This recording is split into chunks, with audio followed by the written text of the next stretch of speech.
Isang masigabong palakpakan para kay Mr. Robert Stephen R. Biadoma.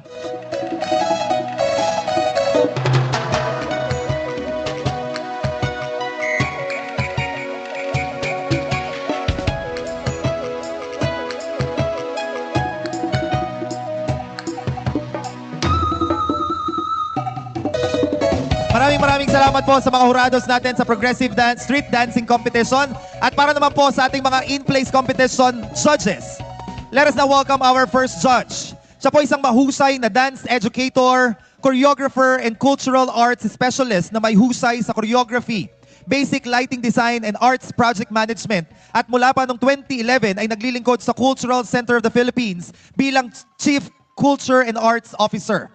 Siya rin po ay naging artistic director ng Silliman University Kahayag Dance Troupe. Isang mainit na palakpakan po para kay Mr. Ronnie B. Mirabuena.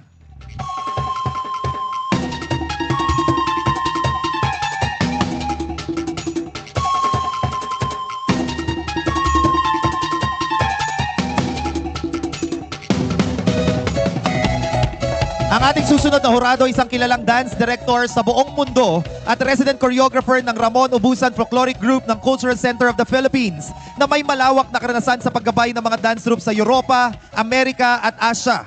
Siya rin ay guro sa Special Program for the Arts ng Mariano Marcos Memorial High School at naging katuwang sa documentation ng mga katutubong sayaw sa pamamagitan ng Philippine Folk Dance Society Sayaw Book Series. Palakpakan po natin si Ms. Sherry Y. Villanueva.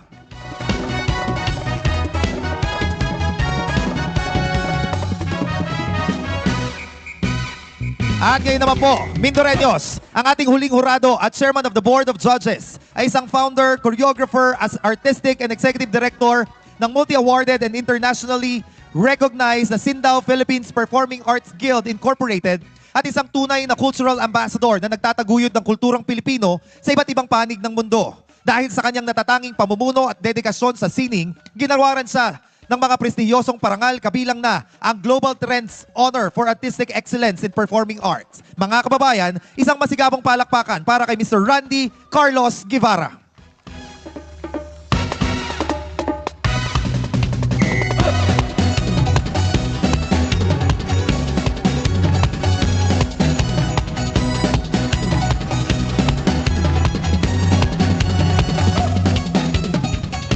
Maraming salamat po sa ating mga hurado na bumiyahe pa po mula sa iba't ibang panig ng Pilipinas para makasama natin ngayong gabi. Palakpakan po natin sila. Sa atin po mga opisyal, maaari na po tayong mag-CO po. At para po sa kalaman ng lahat, narito po ang criteria for judging na gumabay sa ating mga hurado kanina. Para po sa Progressive Street Dance Competition, choreography po is 20 points. Exhibition of lights, 20 points. Costume and props, 10 points na may total na 50 points. Samantalang sa station or in-place competition, ang criteria for judging naman po ay choreography, 20 points, exhibition of lights, 20 points, costume and props, 10 points na may total na 50 points. Nagkaroon po tayo kanina ng 3 progressive dance competition, area, and 3 in-place competition station sa kahabaan po ng Madrid Avenue. Maraming salamat po sa Municipal Tourism Office, sa pangunguna po ni Municipal Tourism Officer Randy Rodil at sa lahat po ng bumubuo ng Incident Management Team headed by Incident Commander Vincent Entengahol sa pananatili po ng kaayusan habang isinasagawa po natin ang labanan or kompetisyon kanina. Ang ating mga hurado po ay ginabayan din ng mga sumusunod na pamantayan para sa deductions. For violation of the minimum or maximum number of performers, 1 point shall be deducted in the total score of each of 6 judges. For every 1 minute in excess of the allowed performance time, a penalty of 1 point but not exceeding 10 points shall be deducted in the total score of each of the 6 judges. For every 1 minute in excess of the allowed setup time, a penalty of 1 point but not exceeding 10 points shall be deducted in the total score of each of the 6 judges. And lastly, a separate judging sheet will be provided for the special and technical awards with the criteria to be determined at the discretion of the judges. So mga kaibigan, muli po, palakpakan po natin ang ating mga hurado. At sa punto pong ito, pakinggan po natin ang mensahe mula po sa isang leader na nagsisilbing gabay at lakas ng bawat Oriental Mindoreño. Isang pinuno na may malinaw na tahakin, malalim na malasakit sa mamamayan at matatag na paninindigan sa patuloy na pag-unlad ng ating lalawigan. Sa ilalim ng kanyang pamumuno, higit na nagpapayabong or nagpayabong ang turismo na pangalagaan ng kultura at pamana at napagtibay ang diwa ng pagkakaisa ng Oriental Mindoro. Mga kaibigan, ang gobernador ng sambayan ng Mindoreños, Governor Bonds Dolor. Mabuhay ka!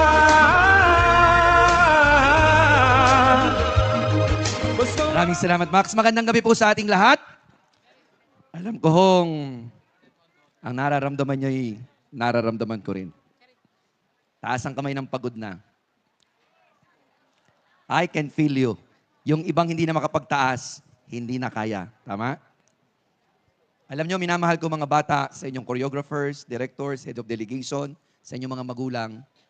Katuwang si Vice Governor Jojo Perez at ang kanyang may bahay at ang ating mga bukal, Ryan Arago and Roland Ruga. At kaagapay si First Lady Diaz Govinda Ramos Dolor, ang ating First Lady. At ang pamahalaang panlalawigan na ngayon nire-representa ng mga department heads natin, ng Provincial Tourism Office at ng Provincial Administrator, walang hanggang pasasalamat ang nais kong iparating sa inyo. 5 days ago, nandito kami ni First Lady Diaz at ni Vice Governor Jojo at ang pamahalaang panlalawigan dahil binuksan natin ang Fontana del Gobernador. Nakita nyo na ba to? So mamaya, bago kayo umuwi, gusto nyo manood? Kasi uuwi na kayo, di ba? Dr. Don, magpa-open lang baka sakaling pagkatapos ng program. Di ba may pa-fireworks pa tayo mamaya? Meron? Tama, meron nga, di ba?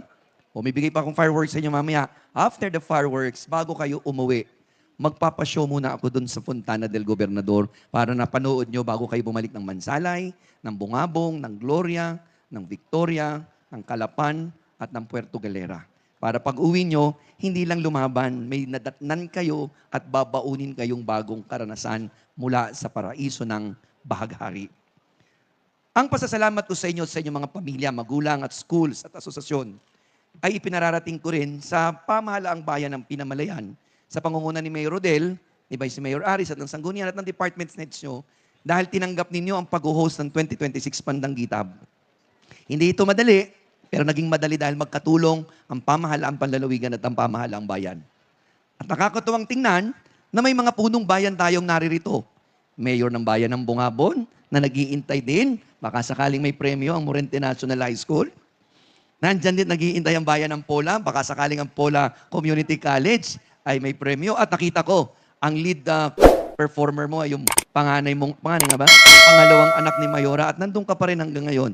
Para sa isang anak ng mayor na nakaupo dyan, kanina pang lumalakad, sabi ni First Lady Hiya sa akin, tinan mo yun, nakakatuwang tingnan na yung anak ng isang mayor, walang inarte, ipinaramdam mong isa ka sa contingent ninyo. That's a very good sign of humility and oneness with your delegation. Siyempre, nandito din yung Bayan ng Gloria na umaasa din na yung Sacred Heart naman ang mag-uuwi ng premyo ngayong gabi. At naririto tayong lahat dahil nag-aabang tayo. Sino ba ang tatanghalin ngayong gabi sa pamamagitan ng mapanuri at matyagang pagagrado ng ating inampalan? Hindi naging madali sa kanila at lalong hindi naging madali para sa akin. Kami ni First Lady Hias kanina ay nanonood dun sa Station 3. At ang sabi niya sa akin, babe, alam mo yung ginagawa ng mga bata na yan, napakahirap at napakabigat. Nakakapagod. Tama? Pero, sa kabila ng pagod, nakita ko kanina may mga batang nahimatay. Pakitasan kami ng nahimatay kanina. Siyempre, hindi na makakataas. Wala dyan. Panalangin natin na maging maayos sila, ha? Pagod na pagod, kita ko. Kaya kahit binigyan kayo ng paunang tulong ng pamahalaang panlalawigan na tig-400,000 bawat contingent. Lahat kayo tumanggap ng tig 400,000 noong first week of March para gamiting paunang puhunan. Alam kong kulang na kulang ito. Sa pagod pa lang, sa hirap, sa practice, sa props, kulang yan. At walang katapat na pera ang ipinakita nyo ngayong gabi. No amount of money will equate your sacrifices for tonight. Hindi pa man na-announce ang results, gusto kong palakpakan nating lahat ang 870 kabataang ito na nagsakripisyo para sa ating Pandang Gitab Festival 2026. Sa kauna-unahang pagkakataon ng paglalabas nito sa kapital na bayan o lungsod ng Calapan, dumayo tayo sa gitna ng Oriental Mindoro, ang bayan ng Bahaghari, Pinamalayan. Hindi nyo inantala ang biyahe mula Puerto Galera papunta dito at mula Mansalay papunta dito. Nangangahulugan na ang pagpapahalaga nyo sa ginagawa natin sa kultura, sining at pagkakakilanlan bilang lalawigan ay matayog at mataas.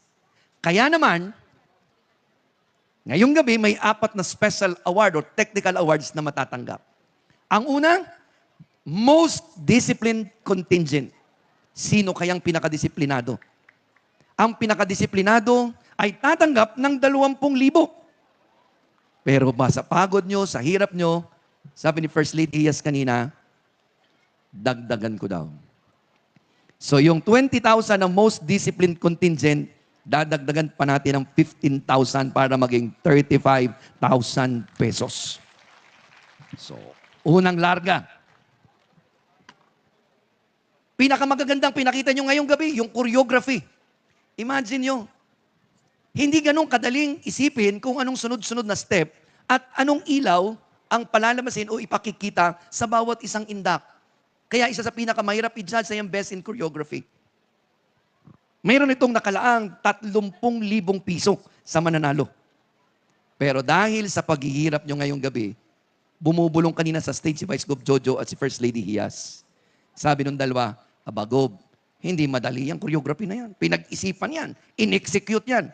Kaya yung 30,000, dadagdagan pa natin ng 20,000 para maging 50,000 pesos na ang inyong premyo sa Best in Choreography. At bukod doon, hindi naman lalabas ng kusayan kung di pinag-isipan ng inyong choreographers. Tama? Tama.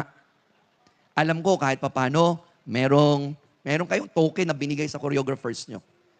Pero dahil pinagpawisan at pinagpaguran nila yan, bukod sa inanong premyo, kanina ko ito sinabi, lahat ng choreographers ngayong gabi, 10 contingent. Hindi nyo to alam. Pero bilang simpleng pasasalamat namin ni Vice Gov Jojo at ni First Lady Hias, lahat ng choreographers ngayong gabi ay bibigyan natin ng tig sa 10,000 pisong bukod. Bukod yun sa premyo nyo. So yun ay mapupunta lang sa choreographer nyo or director nyo na nag-isip ng steps at nagtyagang magturo sa inyo. Samantalang, ang isa sa pinakang tampok na tinitingnan sa Pandangitab Festival ay gaano kaningning ng ilaw. May ilaw, pero maningning ba to? Kumukuti-kutitap ba to? Yun, sample, oh.